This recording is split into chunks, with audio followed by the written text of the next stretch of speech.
Sin duda alguna, en México estamos avanzando en el tema de la vacunación, y aunque el proceso es lento, estaremos acercándonos al semáforo amarillo. ¿Cuál es el resto de los cambios que podemos ver a lo largo de este año? ¿Y qué es lo que tenemos que saber sobre el proceso electoral que está en curso? Estas y otras preguntas responde en entrevista para Enlace Judío el reconocido analista Esdras Shabot. Hola Esdras, ¿cómo estás? Qué gusto me da saludarte. Hola, ¿qué tal Nadia? Muchas gracias a Enlace Judío por esta entrevista. Esdras, estamos finalmente en un proceso ya avanzado de vacunación, aunque vamos lentos, sin duda estamos caminando hacia adelante. ¿Podría significar esto que estamos ya cerca del semáforo amarillo? Yo creo que estamos todavía muy lejos. El caso mexicano fue el caso en donde desgraciadamente lo que originalmente se pactó como entregas de vacunas o compras de vacunas realmente no se dio. Y este es quizá el problema más grave. Los países que al principio de la pandemia se dedicaron a invertir en la investigación, que firmaron contratos, que tuvieron la capacidad de meterse de lleno a la producción, al control y por supuesto al abastecimiento de la vacuna, son los que principalmente la recibieron. Parte del pleito que se da, por ejemplo, en la Unión Europea es que ellos le entraron al tema de la producción de vacuna fundamentalmente con AstraZeneca, que es la vacuna inglesa, y ahora pues por distinto tipo de manejos que son bastante complicados, pues no reciben las cantidades que habían pactado y esto genera toda una situación de conflicto. Es cierto, aquel que puso el billete por delante, aquel que puso, que logró los mejores acuerdos, que se metió en los laboratorios de investigación, consiguió las vacunas y por esto está, pues esto que se llama esta injusticia en el reparto de las propias vacunas, donde países que tienen, por un lado, la capacidad para producirlas, almacenarlas, pero también para aplicarlas, son los que van avanzando de forma significativa. ¿Cuál es el problema? Que este desfase, o sea, unos que vacunan rápidamente, que van avanzando, bueno, por supuesto el caso de Israel es un caso excepcional porque ahí sí lo que hicieron fue pues obtener las vacunas e instrumentar a través de su sistema de salud un mecanismo prácticamente de vacunación total. El resto del mundo va caminando a una velocidad, digamos, diferenciada. ¿Cuál es el problema, por ejemplo, en el caso de México, Estados Unidos, Canadá?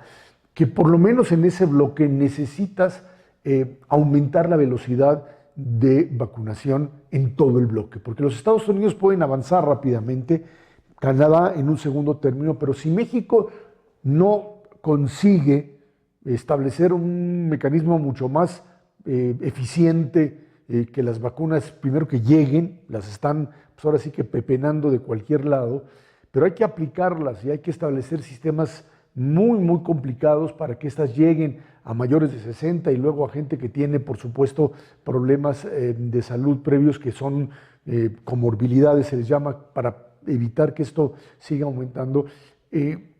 No vas a poder finalmente establecer fronteras abiertas, es algo que no se puede manejar todavía.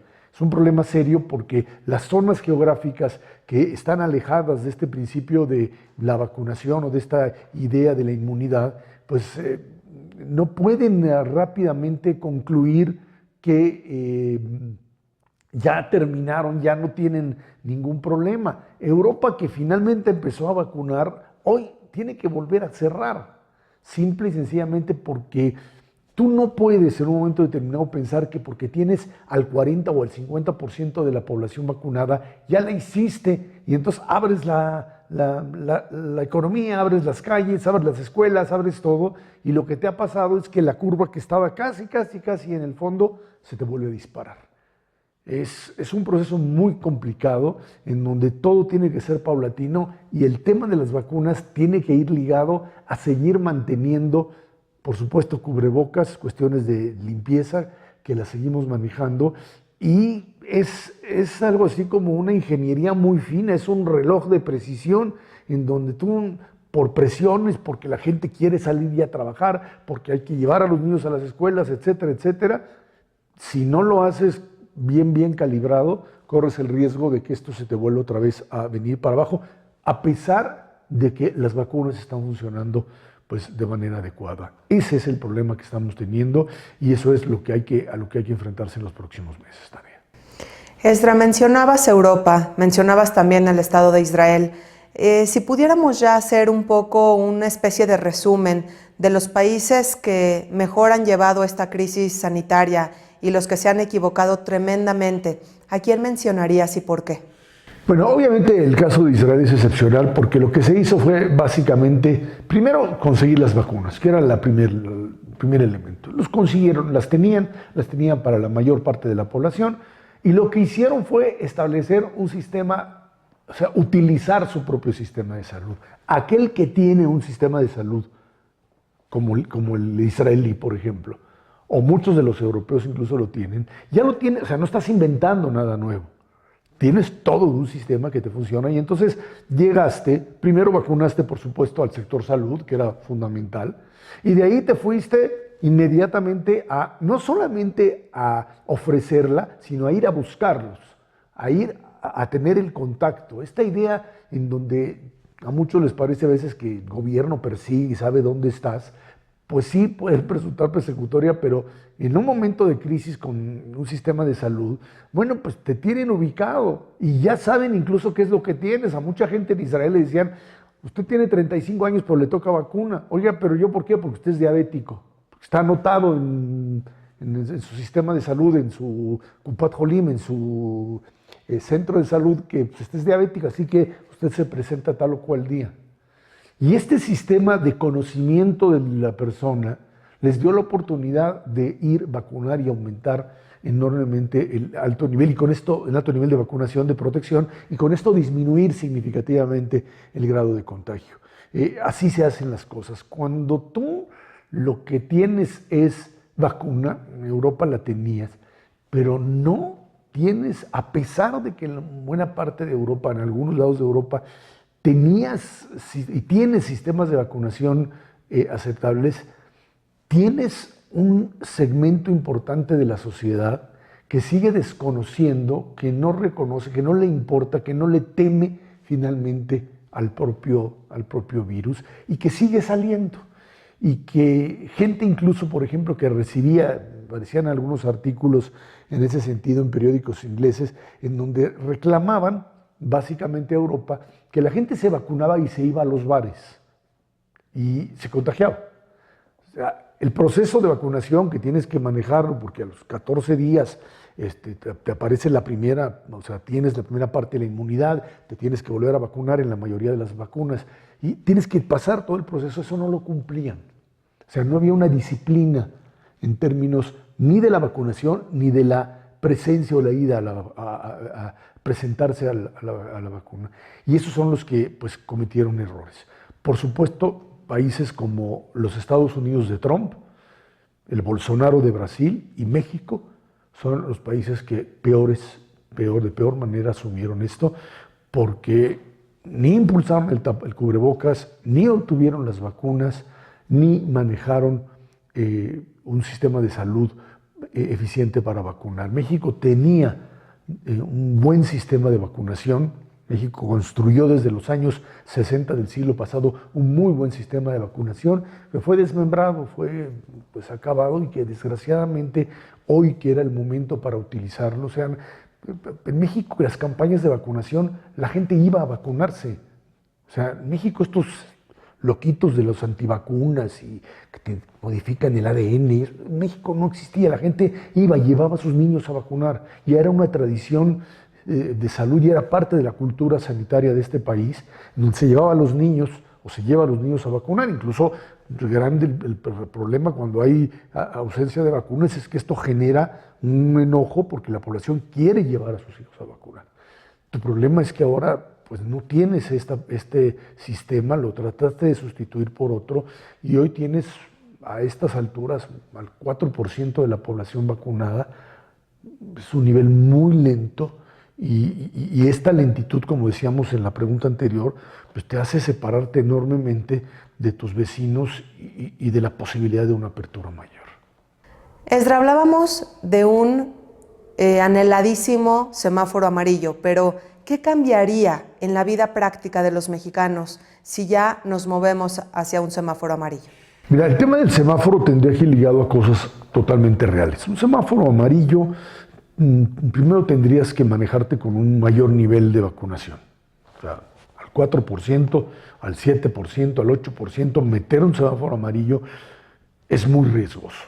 Hoy es muy riesgoso todavía ver de repente restaurantes llenos en zonas cerradas.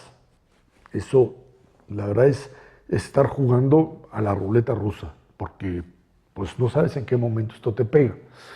Necesitarías eso, mayor nivel de vacunación y algo mucho más importante, sin duda alguna, que es el uso del cubrebocas. Esta idea de la separación, el uso de cubrebocas y el lavado de manos o el sanitizante o el gel desinfectante, son elementos que tienen que estar ahí presentes por muchísimo tiempo. Pero eso es lo que te hace disminuir, obviamente, el índice de contagios. Se habla de que ya hay una tendencia a la disminución. Vamos a ver qué sucede en estas semanas de Semana Santa en México, donde vas a tener una reactivación en turismo y una salida en estos lugares, y el gran temor incluso del propio gobierno es que otra vez la curva se te vuelva a disparar.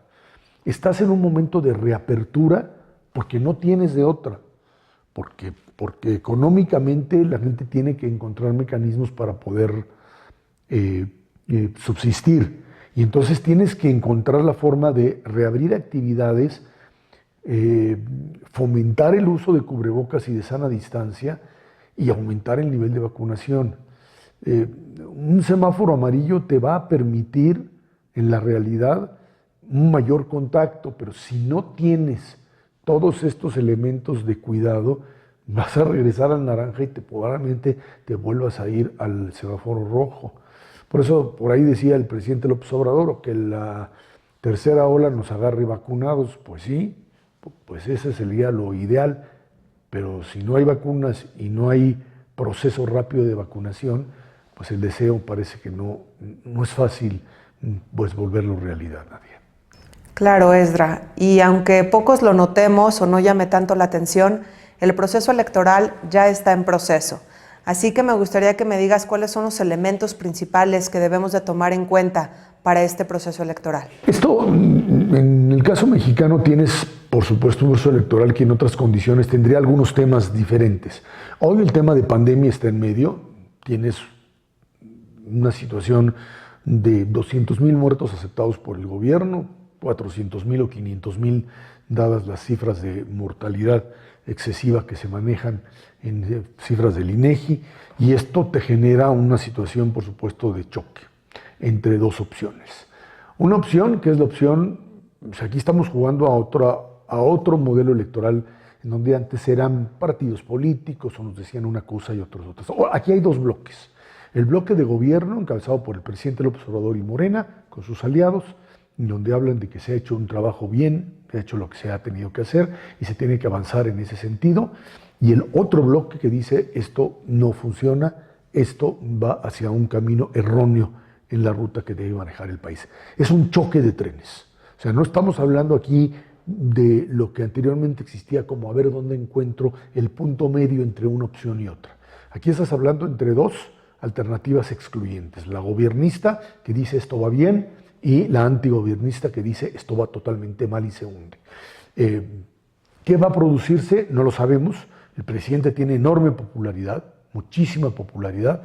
Las encuestas le dan todavía al bloque gobernante fuerza por lo pronto, pero vamos a ver qué es lo que sucede en el transcurso de estos 60 días que faltan para la elección. Y sí vamos a ver hasta dónde una Cámara de Diputados, que es lo que finalmente se elige, más las gobernaturas, hasta dónde esto fortalece la posición de gobierno o le permite a la oposición presentarse como un bloque que puede cuestionar las acciones de gobierno. Eso es lo que se está jugando. Hoy no hay medias tintas. Hoy el modelo que se está planteando es o estás de este lado o estás de otro. En una democracia normalmente esto no sucede. Sucede cuando hay un referéndum de que te preguntan, ¿usted está a favor de esto o está en contra de esto? En una situación de esta naturaleza, la elección pues tendría otras opciones. Yo quiero a este o a este otro, o yo voto. Hoy se ha cerrado el camino y la opción es una sola. ¿está usted con el gobierno o está usted en contra del gobierno? Y esto es lo que se está jugando en la elección del 6 de junio. Esdra, finalmente, pues las vacaciones de Semana Santa están ya por llegar, las cenas también de Pesaj para la comunidad judía.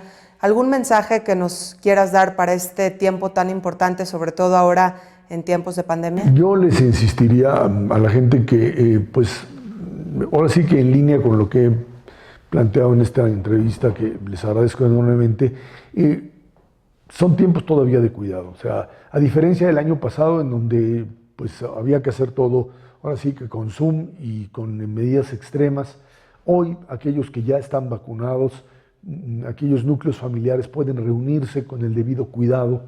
Hay que recordar, hay casi 100 personas que fallecieron, 97 en este momento que fallecieron en la comunidad judía a causa de la pandemia, 97 vidas que se perdieron, que muchas de ellas pudieron haber estado hoy con nosotros y que pues la verdad es que es producto de este virus y de esta imposibilidad de contenerlo. Hoy todavía es momento en estas fiestas de Pesaj de tener el cuidado debido, de festejar exclusivamente con gente que tenga uno la confianza de que el núcleo es un núcleo sano, es un núcleo que ha sido, digamos, verificado. Hacerlo con cubrebocas en todo caso. Sé que pues, es complicado en una cena, pues se lo tiene uno que quitar. Guardar las debidas distancias. No suponer que además la vacuna, insisto, ya me la pongo y ya funciona, que checar hasta dónde tienen los anticuerpos, hasta dónde no. No jueguen a la ruleta rusa. La comunidad judía ha hecho esfuerzos fenomenales por contener esto, por buscar alternativas. A veces la gente no mide hasta las consecuencias, hasta que ve perder a sus seres queridos o los ve recuperarse en un estado de salud que pues uno no quisiera verlos así. Pues Chag Sameach, Chag Kasher y Sameach para todos, pero sí es importante entender que esto no se ha acabado y que si queremos evitar que más de gente de la comunidad se vea afectada, pueda fallecer, hay que seguir con la bandera del control, con la bandera de tomar las medidas adecuadas, por supuesto de buscar vacunarse, pero también de evitar esto que pues, se da en muchos lugares, salir de la ciudad, ir a ciertos lugares en donde pues, las medidas no son las adecuadas. Hay la posibilidad de salir, sí, pero insisto, la pandemia está viva y también nuestra posibilidad de seguir estando aquí en el futuro.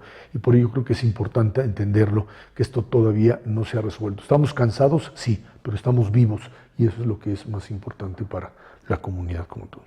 Gracias. Claro, Esdra, cansados, pero no podemos bajar la guardia en este momento. Muchas gracias por tu tiempo, por tu claridad como siempre. Chag Sameach para ti también, para todos los tuyos, y seguimos siempre en entrevistas para Enlace Judío con tu gran explicación que siempre nos ayuda a entender el panorama mejor. Al contrario, gracias Enlace Judío, gracias Nadia por esta entrevista. Gracias, Esdra.